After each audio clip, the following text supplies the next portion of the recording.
¿Cómo puede una sociedad entera caer en un estado de neurosis colectiva, donde los individuos, totalmente enajenados y habiendo perdido su capacidad de razonar, le exigen en masa a sus gobernantes que instauren una tiranía? Matthias Desmet, profesor de psicología clínica en la Universidad de Ghent, en Bélgica, afirma que la explicación está en algo llamado psicosis de formación de masas, un estado de delirio colectivo que sucede cuando se reúnen 4 condiciones muy concretas. La sociedad está completamente dividida, desvinculada, y los lazos humanos se han roto. Existe un sentimiento generalizado de falta de propósito y sentido. Los niveles de miedo y ansiedad latente son alarmantes. Y los individuos se han vuelto extremadamente hostiles y agresivos entre sí sin motivo aparente. Cuando estas 4 condiciones se cumplen, solo se necesitaría un último paso para crear esta psicosis de formación de masas. Que toda la sociedad centre su atención en un único foco de miedo.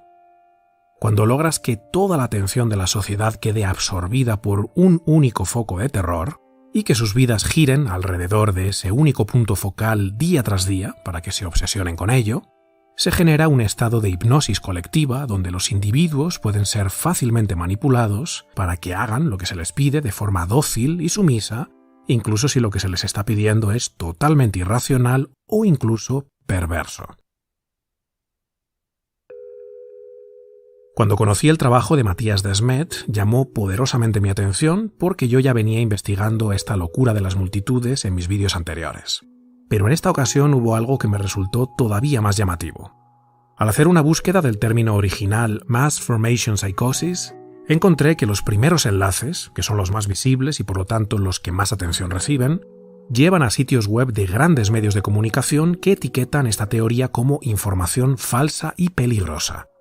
Y cuando entré a leer esos artículos, no encontré ni un solo argumento empírico que sostuviera esa tesis. Todo lo que hallé fueron textos muy emocionales e infantiles, cargados de terminología despectiva, hombres de paja y ataques ad hominem. Justo lo que necesitaba para interesarme aún más por el tema, animarme a investigar esta peligrosa teoría y compartir contigo mis descubrimientos para que tú decidas si esta información te resulta útil o no. Mucho antes del inicio de esta crisis ya se daban las 4 condiciones básicas que deben cumplirse para que una sociedad sea vulnerable a la hipnosis masiva. Nuestros vínculos humanos ya estaban seriamente deteriorados, con niveles de división ideológica y aislamiento social nunca antes experimentados en sociedades modernas. Un gran número de personas consideraban que sus vidas carecen de propósito o significado. Solo en Europa, las encuestas mostraban que el 40% de las personas sentían que su trabajo no tenía sentido y que debido a ello, su día a día se desarrollaba en una especie de estado de sonambulismo perpetuo. Los niveles de ansiedad latente también eran extremos antes de la crisis. Nunca antes en la historia moderna habíamos tenido un número tan elevado de personas experimentando ansiedad. Los datos muestran que las prescripciones de antidepresivos y ansiolíticos habían aumentado estrepitosamente en las últimas 2 décadas, situándose en cifras récord. Y los niveles de frustración y agresión, sin motivo aparente, también estaban por las nubes. Algo especialmente palpable en redes sociales, donde el simple hecho de emitir una opinión puede llegar a provocar linchamientos públicos desmedidos y la aniquilación de la reputación. Estas 4 condiciones, que ya estaban presentes en nuestra sociedad, crearon en los individuos un estado psicológico débil y vulnerable, una tensión interior que no sabíamos cómo resolver. Y la llegada de ese foco de terror que absorbió la atención de la sociedad de forma obsesiva y prolongada, nos proporcionó el alivio que inconscientemente buscábamos. Y esta es la clave del fenómeno de psicosis de formación de masas. Porque a partir de 2020 a la sociedad se le dio un lugar súper específico donde colocar su miedo y ansiedad. Hasta entonces, todo ese aplastamiento psicológico que la mayoría de los individuos sentían no estaba conectado a una representación mental concreta. Era algo que cada quien experimentaba de forma subjetiva y en completa soledad, sin saber si los demás estaban pasando por lo mismo. Una ansiedad que no está conectada a una causa específica y tangible es extremadamente dolorosa y conflictiva para un ser humano porque no puede ser abarcada. El individuo, al no tener claramente delimitada la causa de su angustia y las posibles soluciones, tampoco sabe qué estrategias ejecutar para reducirla o eliminarla, lo que conduce a un descontento psicológico extremadamente difícil de soportar.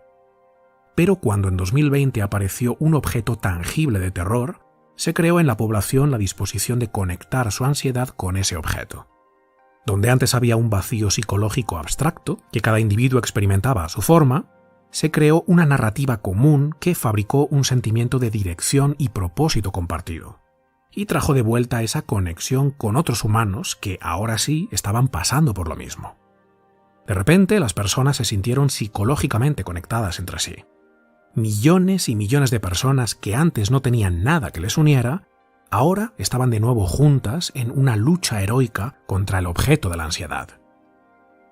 La razón por la que compran la narrativa es porque conduce a este nuevo vínculo social que anhelaban sin saberlo, explica Desmet. La ciencia y la lógica no tienen nada que ver. Por eso, cuando los gobernantes les indicaron que esa lucha heroica implicaba el establecimiento de medidas autoritarias propias de las dictaduras más extremas, medidas que antes hubieran sido inimaginables, la mayoría estuvo de acuerdo. No solo eso, sino que en muchos casos exigieron que las medidas se endurecieran, que fueran más dictatoriales y draconianas, que exigieran más sacrificio para, de esa forma, sentir que se estaba haciendo por el grupo más de lo que resulta razonable, una entrega absoluta y desmedida. Así surgió en la sociedad un nuevo tipo de solidaridad, un nuevo tipo de vínculo social y un nuevo tipo de significado: acatar los mandatos. La gente no compra la narrativa oficial porque crean que sus argumentos son correctos, sino porque da sentido a sus vidas, dice Desmet. ¿Qué sucede con quienes cuestionan la narrativa dominante? Carecen de solidaridad y de espíritu ciudadano. Quienes se niegan a someterse a la presión de conformidad son ahora el objeto tangible hacia el que canalizar esa frustración y agresividad que ya formaban parte de las condiciones preexistentes. Si antes estabas crispado y no sabías muy bien por qué tenías tanta rabia contenida, ahora ya tienes claro hacia quién dirigir todo eso de forma justificada. Quienes osan negarse a recorrer el estrecho camino marcado por la masa y se niegan a sacrificarse por el bien común son la causa de tu ira.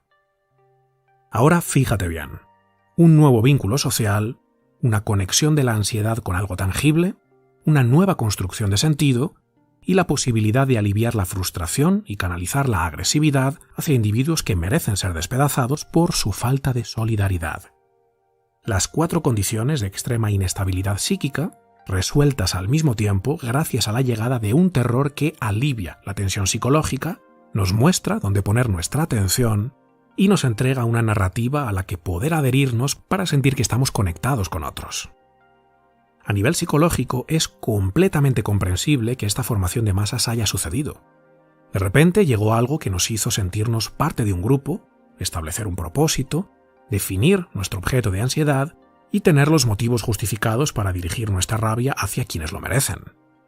Ahora podemos entender por qué un individuo sin vínculos sociales, sin propósito, ansioso y lleno de rabia contenida, se adhiere a esta locura tan fácilmente y anhela formar parte de la masa, aunque ello suponga perder su propia individualidad, entendida como su capacidad de razonar, opinar y cuestionar.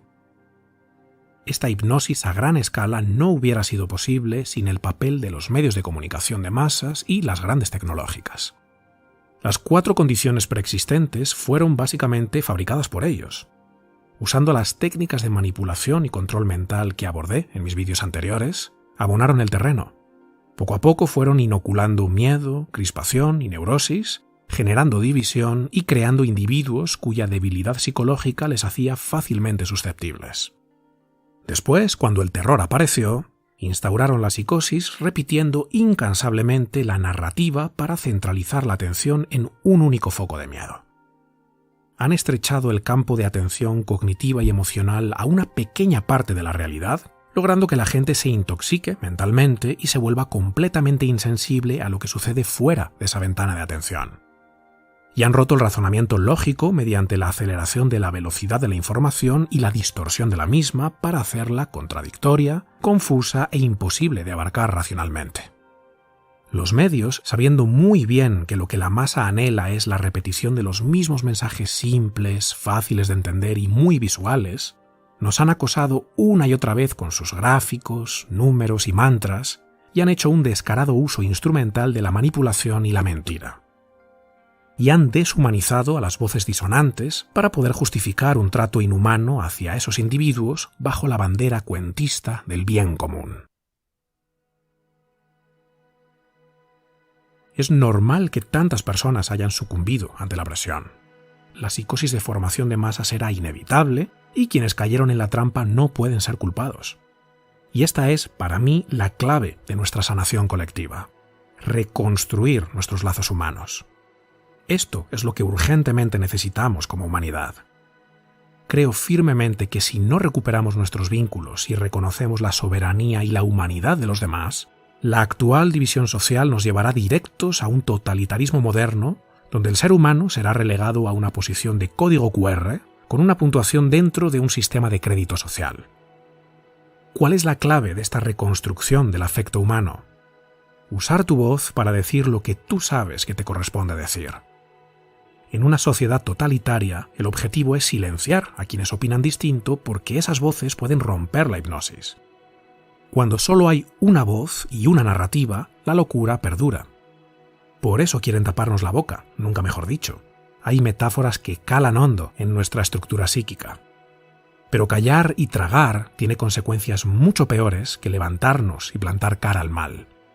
Pareciera que callarnos es la solución más fácil porque nos evita problemas, pero solo lo empeora todo, para ti y para los demás. Claro que da miedo, pero tienes a tu lado a mucha más gente de la que crees, solo que no los ves. Fíjate qué interesante. En una sociedad totalitaria, solo el 30% de la gente está realmente atrapada en la formación de masas. Del 70% restante, el 40% permanece en silencio y se conforma con la narrativa dominante porque ellos nunca van contra la corriente, y hay otro 30% de personas que no creen en la narrativa y no la cumplen.